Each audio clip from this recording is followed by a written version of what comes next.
Il y a des forêts qui existent depuis plus longtemps que la mémoire humaine, et elles s'en souviennent. Avant de commencer, si ces cas documentés de phénomènes inexpliqués dans des forêts du monde entier vous intéressent, abonnez-vous à la chaîne et activez la cloche. Ce que vous allez entendre aujourd'hui ne sont pas des contes de fées ni des légendes de village.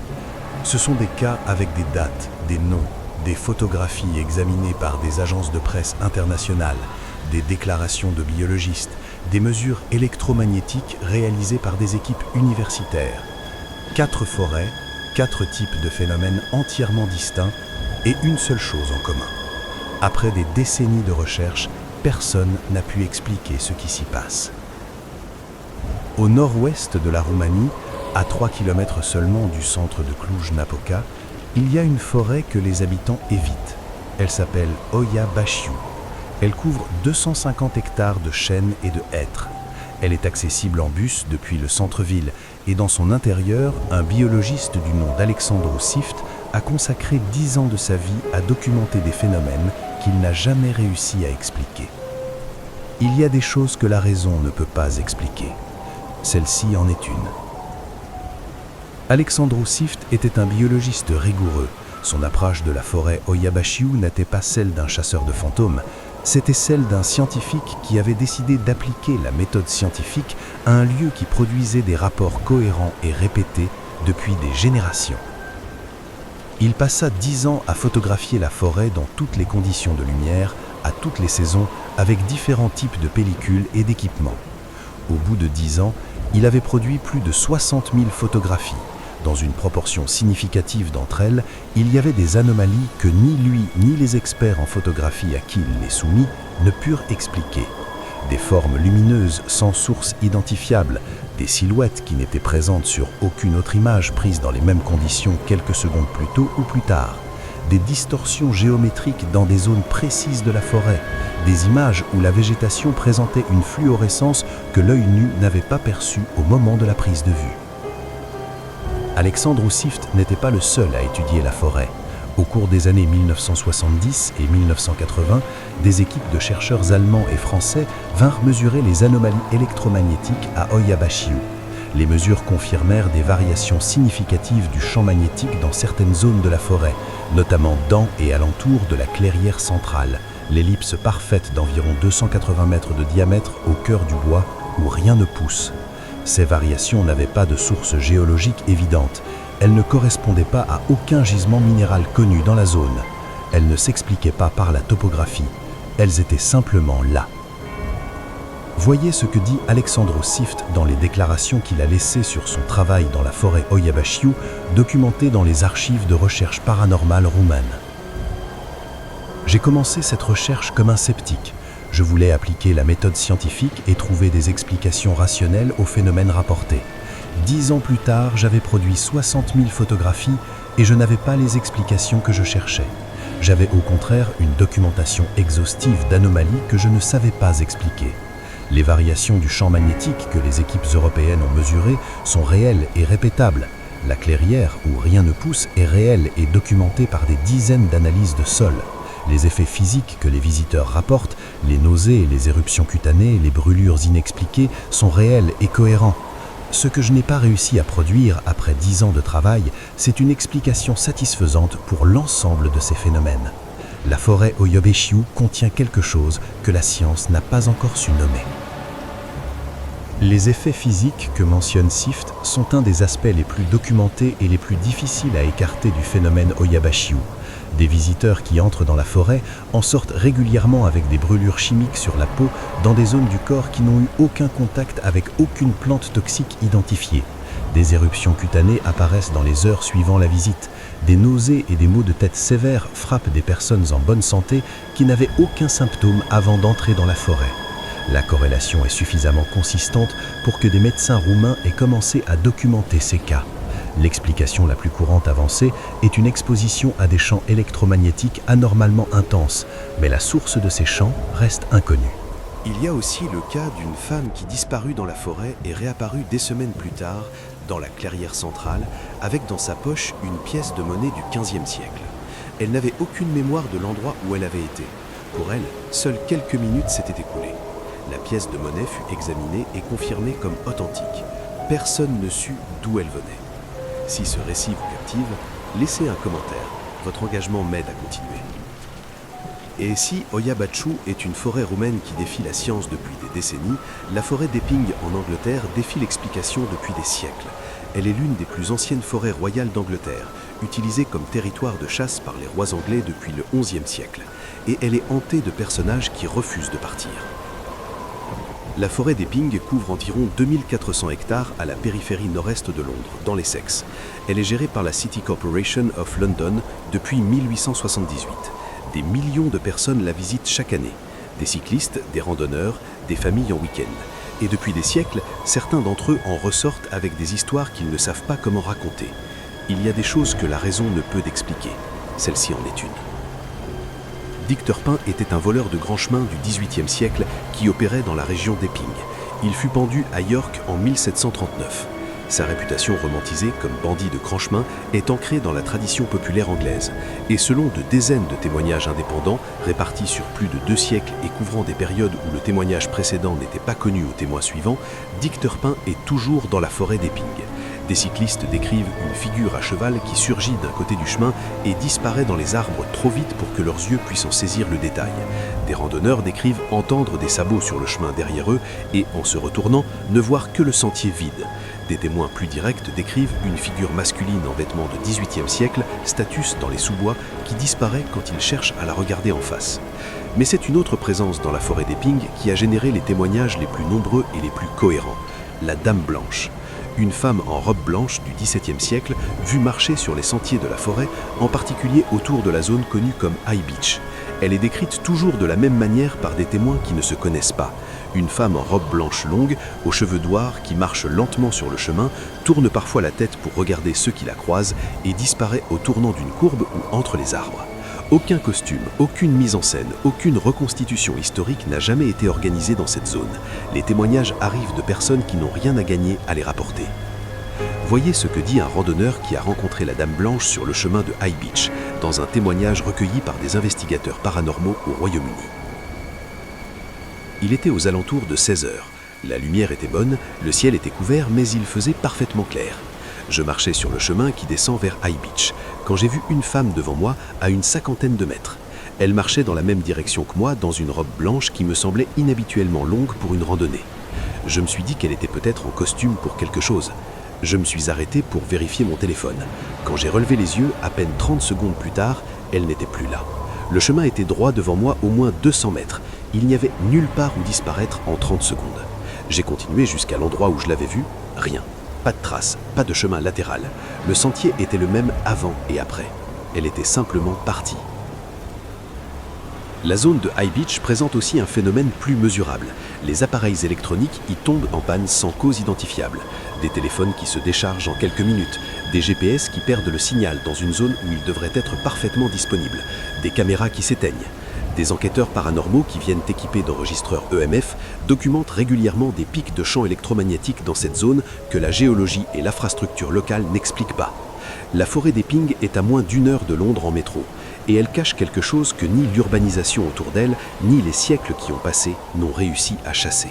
À l'opposé de la forêt d'Epping, au cœur de la Bretagne française, il y a une forêt dont les mystères ne sont pas ceux d'une figure de voleur de grand chemin ou d'une dame en blanc.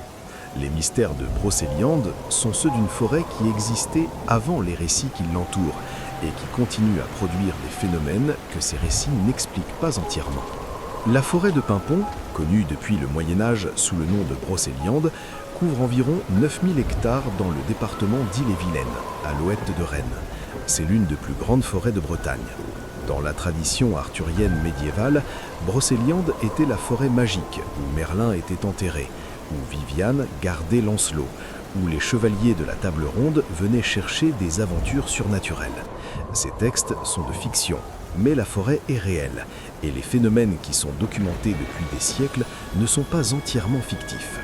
Il y a des choses que la raison ne peut pas expliquer, celle-ci en est une. Au cœur de la forêt, non loin de la fontaine de Barenton, une source qui apparaît dans les textes arthuriens comme un lieu de magie et que des géologues ont effectivement trouvé dans la forêt réelle, il y a un secteur qui, depuis des décennies, perturbent les enquêteurs et les visiteurs de manière cohérente. Des lumières blanches ou blanc bleuté qui apparaissent entre les arbres, se déplacent et disparaissent. Elles ont été photographiées par des visiteurs indépendants, dans différentes époques, dans différentes conditions d'éclairage, avec différents types d'appareils. La cohérence des descriptions, lumière blanche, mouvement lent et disparition abrupte, est troublante pour un phénomène que certains expliqueraient comme de la bioluminescence forestière ou d'artefacts photographiques. Dans la même zone, des arbres ont été trouvés brûlés de l'intérieur sans cause identifiable. Pas de foudre, pas d'incendie enregistré, pas de traces d'un incendie extérieur qui aurait pu pénétrer dans le tronc. Les arbres présentent d'une carbonisation interne, comme si quelque chose avait brûlé de l'intérieur vers l'extérieur, sans que la cause de cette combustion interne n'ait jamais été identifiée. Les fausarios locaux, qui ont examiné certains de ces arbres, n'ont pas eu d'explication. Voyez ce que dit un investigateur français qui a documenté les phénomènes lumineux dans la forêt de Brocéliande lors de plusieurs visites nocturnes. La première fois que j'ai vu la lumière, je pensais que c'était une lampe de poche, un autre visiteur dans la forêt. Mais la lumière se déplaçait entre les arbres de manière trop régulière, trop lente, et elle ne projetait pas de faisceau. Une lampe de poche projette un faisceau. Cette lumière était une source diffuse, de la taille d'un ballon de football, qui se déplaçait lentement à environ 1,50 m du sol. Je l'ai suivie pendant peut-être 2 minutes. Elle s'est arrêtée, elle a diminué d'intensité progressivement, et elle a disparu. J'ai cherché une explication. Insectes bioluminescents, gaz de marée, réflexe de la Lune. La nuit était couverte, il n'y avait pas de lune, la zone n'est pas marécageuse, il n'y avait pas d'insectes bioluminescents en Bretagne en septembre. Je n'ai pas d'explication pour ce que j'ai vu. Près de la fontaine de Barenton, dans les textes médiévaux décrite comme une source dont l'eau pouvait invoquer des tempêtes si on la versait sur un certain rocher, des visiteurs au fil des siècles ont rapporté une chose cohérente qui ne figure dans aucun récit de guide touristique. Une femme au bord de l'eau.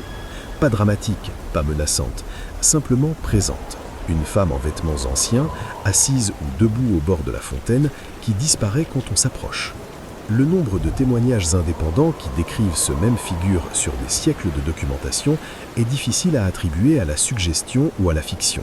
Et pour fermer ces 4 cas de forêts européennes qui gardent leurs secrets depuis des siècles, il faut parler de la forêt la plus ancienne d'Europe et de la forêt qui devrait en théorie être la plus simple à comprendre. La forêt de Białowieża, à la frontière entre la Pologne et la Biélorussie, est ce que les scientifiques appellent une forêt primaire, un écosystème forestier qui n'a jamais été défriché, qui n'a jamais subi d'exploitation forestière systématique, qui a continué à croître et à mourir et à se régénérer depuis 8000 ans. C'est le fragment le plus grand et le plus mieux préservé d'une forêt qui couvrait autrefois l'ensemble de l'Europe du Nord avant l'arrivée de l'agriculture et de l'industrialisation. Elle est classée au patrimoine mondial de l'UNESCO. Elle est l'objet de centaines d'études scientifiques. Il y a des choses que la raison ne peut pas expliquer. Celle-ci en est une. Les gardes forestiers qui patrouillent dans Białowieża travaillent dans un environnement le plus documenté du monde naturel. Ils connaissent leurs espèces, ils connaissent leur comportement, ils connaissent l'écologie de la forêt avec une précision que peu de professionnels dans n'importe quel domaine peuvent revendiquer pour leur terrain de travail. Et certains d'entre eux, dans des déclarations internes que des journalistes et des chercheurs ont obtenues, rapportent des expériences qu'ils ne classent pas dans les catégories habituelles de leur travail. Dans les brouillards matinaux de Białowieża, les épaisses brumes qui descendent dans la forêt primaire à l'aube et qui ne se lèvent parfois qu'avant la mi-matinée, les gardes forestiers ont déclaré voir des figures, des silhouettes humaines debout entre les arbres dans la brume. Pas des randonneurs égarés dont ils sauraient reconnaître la présence et la posture, des figures qui se tiennent d'une façon qui n'est pas celle d'un randonneur, qui ne bougent pas quand ils sont observés et qui ne sont plus là quand les gardes s'approchent, même en quelques secondes.